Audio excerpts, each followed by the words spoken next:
নামের সাথে জান্নাত যোগ থাকলেও প্রত্যেকটা কাজকর্ম তো জাহান্নামের করেন।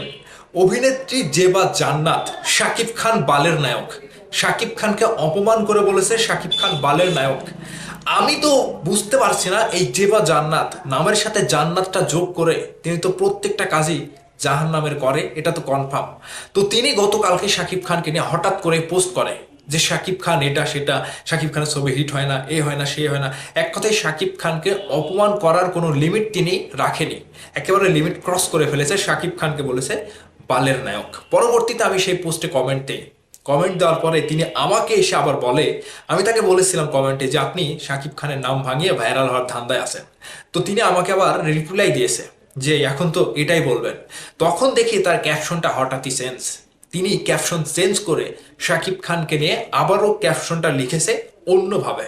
তাহলে অভিনেত্রী কিংবা টিকটকার, আপনি তো ফেসবুকে গিয়ে করেন টিকটকার, মানে টিকটক, আর টিকটকে গিয়ে করেন হকারি, সেটা তো আমরা জানি। তো তিনি যে পোস্টটি মেগাস্টার শাকিব খানকে নিয়ে বলেছিলেন শাকিব খান বালের নায়ক তার কাছে, তো আপনাদেরকে আমি শোনাই। এই যে দেখতে পাচ্ছেন স্ক্রিনশট, এটা হচ্ছে প্রথম ক্যাপশন ছিল এই পোস্টের। তিনি সেখানে বলেছেন আমাদের মেগা স্টার, এখানেও কিন্তু তুচ্ছ তাচ্ছিল্য করে মেগা স্টার। শাকিব খান বাংলাদেশের হল কয়টা? সত্যিকার অর্থে 34টা, ব্লকবাস্টার আর নর্মাল স্ক্রিন 37টা আছে। তাহলে একটা টিকিটের দাম যদি 500 টাকা করে হয়, একটা সিনেমা ব্লকবাস্টার হতে মিনিমাম 2 বছর সময় লাগবে।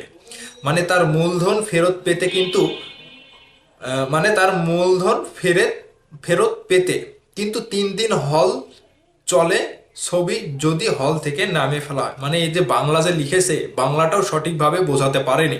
আরে বালের শাকিব খান, আমার মনে হয় না প্রিয়া আমার প্রিয়া ছাড়া শাকিব খানের একটা মুভিও কালেকশন করতেছে। বুঝতে পেরেছেন? তো হঠাৎ করে জেবা জান্নাতের মতো একজন টিকটকার তিনি এসে শাকিব খানকে নিয়ে এই জলাঞ্জলিটা করার কারণটা কি আমি বুঝলাম না। পরবর্তীতে তিনি সাকিবিয়ানদেরকে হয়তো ভয় পেয়েছিল, পরবর্তীতে তিনি ক্যাপশনটা চেঞ্জ করে। ওই একই জায়গাতে ক্যাপশন চেঞ্জ করে তিনি কি লেখে দেখেন। নোটেড, আপনাদের কাছে কিছু সত্য ঘটনা তুলে ধরি। আমরা যাকে মেগাস্টার শাকিব খান বলে থাকি, তার সিনেমা কেন ঈদ ছাড়া রিলিজ হয় না? রিলিজ হলেও আবার নাকি ব্লকবাস্টার হয়। 16 কোটি টাকা বাজেটের মুভি ছিল বরবাদ কিন্তু সত্যিকারে আসলে কি জানেন বরবাদ কত টাকা কালেকশন করে? মাত্র 3 কোটি টাকা বাংলাদেশ থেকে। আমরা সবাই জানি কি 2 দিন হলে হাউসফুল হলেই ছবি সুপারহিট। বাংলাদেশের মোট সংখ্যা হল সিনেপ্লেক্স সহ আর সিঙ্গেল স্ক্রিন সহ মোট 82টা, 300 টাকা করে সিট। এই মানে এ কি লিখেছে, বাংলাতে কি লিখেছে? এ তো টিকটকার নাকি জোকার নাকি হকার, আমি তো বুঝলাম না। এটা তো হকারের ভাষাও এর থেকে ভালো হয়, একেবারে বাংলাও জগা খিচুড়ি করে লিখেছে। এখানে বোঝার বুদ্ধি নাই।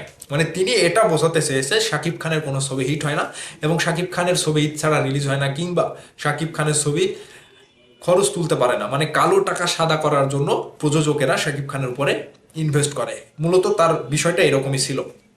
কিন্তু একটা টিকটকার কি করে বুঝবে একটা ছবির খরচ কত টাকা হয়? একটা টিকটকার কিভাবে বুঝবে একটা সিনেমার বাজেট কত টাকা হয়? একটা হকার কিভাবে বুঝবে একটা সিনেমা শাকিব খানের হাত ধরে সিনেমা হলে আসলে, সিনেমা মুক্তি পেলে সেই সিনেমা কত টাকা আয় করে এবং ইন্ডাস্ট্রি হিট হয়? তো এই জেবা জান্নাত পরবর্তীতে তিনি যে ভয়ে ক্যাপশনটা চেঞ্জ করেছে, স্ক্রিনশটটা আমি রেখে দিয়েছিলাম প্রথম পোস্টের, প্রথম ক্যাপশনটা স্ক্রিনশটটা আমি রেখে দিয়েছিলাম, না হলে সে অস্বীকার করতো। এখন জেবা জান্নাত শাকিব খানকে নিয়ে যে ধান্দাবাজি করলো নিজেকে ভাইরাল করার, এই ধান্দাবাজিটা আমরা ধরে ফেলেছি।